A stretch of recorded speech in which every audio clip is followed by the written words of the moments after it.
Okay mga kabihero, biyahe po ulit tayo. Angkas na po ulit kayo sa biyahe ko. So ito pong kalsadang ating ginagamit, ito po yung kalsada mula doon po sa lungsod po ng Tanawan sa lalawigan po ng Batangas na nagdudugtong po patungo po ng Talisay at bayan po ng Laurel. So kung gagamitin nyo po itong rutang ito, ano po ba yung mga pwede nating pasyalan o mga atraksyon na pwedeng makaingganyo sa atin upang magtungo sa mga lugar po na ito. So unang-una, mayroon po ditong madadaan ng isang pasyalan, yung pong J Castle mga kabiyahero. Ilang kilometro po mula doon sa Star Tollway ay madadaanan po natin yung crossing sa gawing kaliwa patungo po ng J Castle. Isa po yun sa pinakabagong attraction po dito sa lugar na ito. At sa lugar din pong ito, bago po dumating ng bayan ng Talisay, ay madadaanan po natin yung tinatawag po na Mabini Shrine. Yung pong Mabini Shrine ay isa pong pasyalan ng mga mag-aaral dahil nandoon po yung mismong libingan po ng ating pambansang lumpong bayani na sigat Apolinario Mabini mga kabihero. Dito rin po yung daan para marating po ninyo yung tinatawag na yon na Mabini Shrine. So ang isa pa pong magandang puntahan dito, marami pong resort dito dahil ito po ay nanggigilid doon po sa Taal Lake. Kaya't makikita po natin dito yung mga resort katulad nga po ng Balay Isabel. Mayroon din po ditong mapupuntahan sa bayan po ng Laurel, yung pong tinatawag na Simbahang Bato. Minsan ko na rin pong naipakita sa inyo yan. Yan po yung isang natural rock formation na tila po isang napakalaking kuweba na Hugis Cathedral, at napag-isipan po ng mga mamamayan doon na i-convert na nga po ito ng tuluyan sa pagiging isang simbahan, kung kaya't yan po ay pinupuntahan din po ng maraming mga pilgrims mga kabiyahero. Marami pong nagpipilgrimage sa lugar po na yon. Mayroon din po diyang mga fish port dahil yung pong Taal Lake ay napakarami po diyang mga fish cages na naglalaman po ng mga masarap na uri ng tilapia mga kabiyahero.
Kung mapapansin po ninyo mga kabiyahero, marami din pong magagandang slope ng kalsada rito. Masarap na bangkingan kung kayo po'y mahilig sa pagmumotorsiklo. At pangalawa, mayroon din po itong access road papaakyat po ng Tagaytay City. Subalit tatlo po yung pwede nating gamiting kalsada papaakyat po ng mismong lungsod ng Tagaytay mga kabiyahero. So yung dulong bayan po, yung Laurel, kung yun po ay inyong gagamitin, iyan po ay tatagos doon sa may bahagi po ng tinatawag na Canyon Wood. Lalabas po kayo doon sa mga nagtitinda po ng karning baka, yung mismong arko ng Panasugbo. Yun po yung last na kalsada na pwede nyo pong gamitin papunta po ng Tagaytay. Mayroon din naman pong dalawang kalsada na nasasakupan po ng bayan ng Talisay para makarating po kayo ng bayan po ng lungsod po ng Tagaytay. Yung isa po ay mismong matutumbok po ninyo yung Tagaytay Rotonda, at yun naman pong isa ay dito po sa may gawin naman po ng Tagaytay Highland. Bago po mag Tagaytay Highland, sa may People's Park, sa picnic group po, doon po lalabas yung isang kalsada mula po doon sa bayan po ng Talisay, mga kabiyahero. Kaya hindi po sayang kung kayo po mahilig mag-travel, mahilig po kayong mamasyal, hindi po sayang yung inyong pagpunta sa lugar na ito, dahil marami nga po kayong pwedeng puntahan nang hindi nyo na po kinakailangan bumalik doon sa lugar na dati po ninyong dinaanan.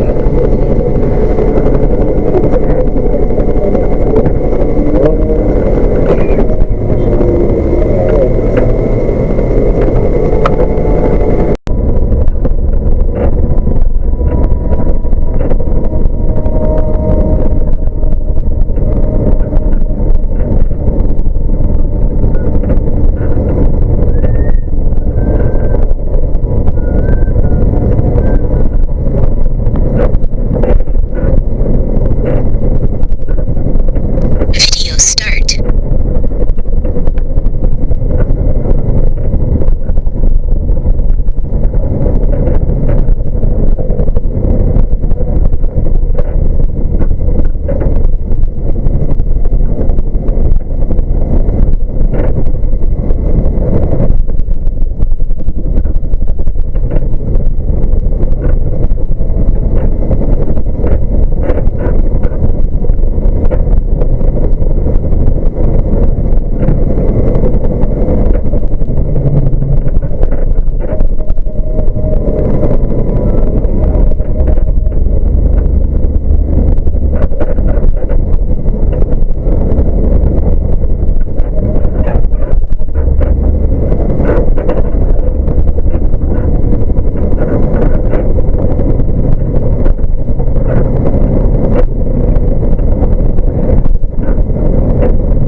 Okay mga kabiyero, nasa loob na po tayo ng Balay Isabel.